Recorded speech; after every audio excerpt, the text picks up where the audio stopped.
Tanvi multimedia के banner तले बन रही फिल्म कसम पैदा करने वाले की शूटिंग गुजरात में शुरू की गई।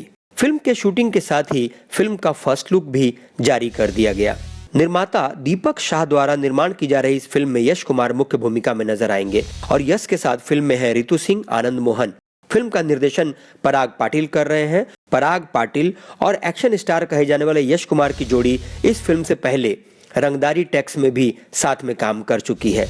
निर्माता दीपक शाह की हाल ही में रिलीज हुई फिल्म इच्छाधारी ने बॉक्स ऑफिस पर अच्छा कारोबार किया और इस फिल्म को हिट की श्रेणी में रखा जा सकता है, ऐसा लोगों का कहना था।